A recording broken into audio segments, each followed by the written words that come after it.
Selasa 15 Juli 2025. Selamat berjumpa kembali sahabat-sahabat. Kali ini kita akan mencoba membahas keganjilan yang terjadi pada perubahan diri Joko Widodo alias Jokowi, yaitu tentang suara Jokowi yang awalnya tenor menjadi bariton. Pada tahun 2012 sampai dengan 2013, awal Jokowi menjabat sebagai Gubernur DKI Jakarta, kita mendapati bahwa kategori jenis suara Jokowi adalah tenor atau suara pria yang bernada tinggi. Hal tersebut dapat kita saksikan pada video-video yang diupload baik pada media pemberitaan mainstream maupun media-media sosial. Namun hal tersebut tidak lagi bisa kita jumpai, terutama memasuki tahun 2016, suara Jokowi berubah menjadi berat dan cenderung menjadi kategori suara pria bariton atau suara dengan nada menengah. Padahal, masing-masing kategori suara manusia itu dipengaruhi oleh ukuran dan bentuk pita suara. Dan perlu diketahui, karakteristik suara itu tidak akan berubah kategori setelah orang tersebut melewati masa pubertas. Sehingga, apakah yang terjadi pada perubahan suara Jokowi? Benarkah tanda tanya dan analisa sebagian masyarakat yang berspekulasi bahwa sosok Jokowi yang selama ini muncul di media tidak hanya satu orang saja? Mari coba perhatikan kompilasi video berikut ini.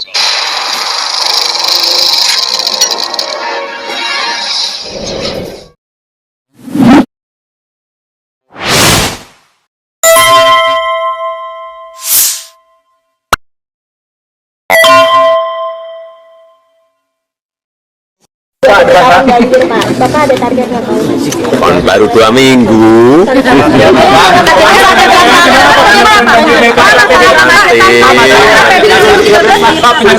Yang dijawab yang mana?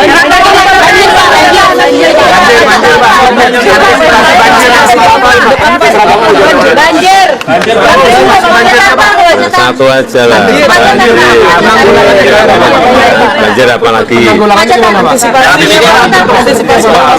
Ingin membuat ruang terbuka Satu-satu toh. Ini belum ini nih. Pak, Mas saya Ini dari sini pindah sini, sini pindah sini. Jangan tanya banyak-banyak dulu. Ini masih kadang-kadang masih ide, masih gagasan sudah ditulis sudah bilang, waduh, itu belum keputusan, belum eksekusi. Nanti tanya ke dinas. Saya nggak ngapalin sampai detail seperti itu. Tapi cukup. obligasi daerah jadi Pak? Hah? Obligasi daerah? Obligasi itu apa sih? Surat utang Pak? Lah ya, oh duitnya aja banyak, ngapain harus ngutang-ngutang? Dibatalin ya Pak? Dibatalin? Nggak tahu saya nggak tahu obligasi apa untuk apa, nggak ngerti, saya belum ngerti itu. Tapi kita harus ngerti silpa kita aja 6 triliun, ya kan? Ini nanti bisa kejadian lagi tahun ini 6 sampai 7 lagi. Nah, kenapa harus pakai obligasi ya? Jadi bukan penghematan ya Pak, tapi tidak terserap ya Pak? Ya tidak terserap, itu masih pakai obligasi. Obligasi saya tanya obligasi apa?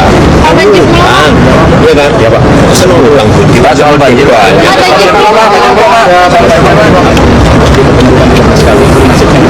Nggak tahu.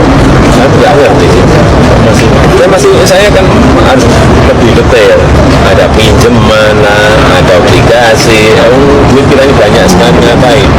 Itu harus. Apakah saya pintar tuh bulan November jadi tanggal berapa? Rahasia. Nggak kering kan? Ya sudah kering.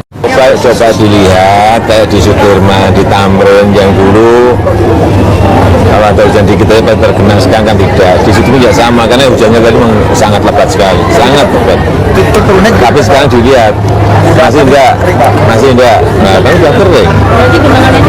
Apanya? Enggak, tadi kan ada, ya kan sekarang dilihat, ada enggak kering kan? Ya sudah kering. Pak Anies yang pertama lebih ganteng dari saya, itu jelas. Yang kedua, ya apa? Pinter, pandai, cerdas. Nih kalau kita lihat, ya intelektual muda kita lah gitu. Setelah 3 tahun lebih kita berjuang bersama menghadapi pandemi COVID-19.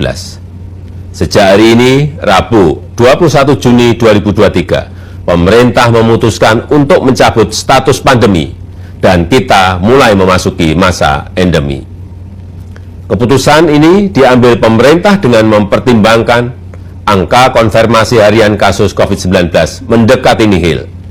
Hasil survei menunjukkan 99% masyarakat Indonesia sudah memiliki antibodi COVID-19. WHO juga telah mencabut status Public Health Emergency of International Concern. Saya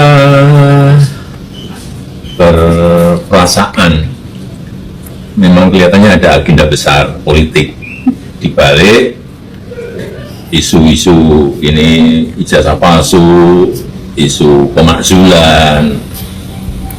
Ini perasaan politik saya mengatakan ada agenda besar politik untuk menurunkan reputasi politik, untuk mendowngrade yang ya buat saya biasa-biasa aja. Termasuk isu yang untuk pemakzulan. Termasuk itu, jadi jasa palsu, pemakzulan, Mas Wapres, saya kira ada agenda besar politik dan biasa. Tanggapan soal Mas Wapres di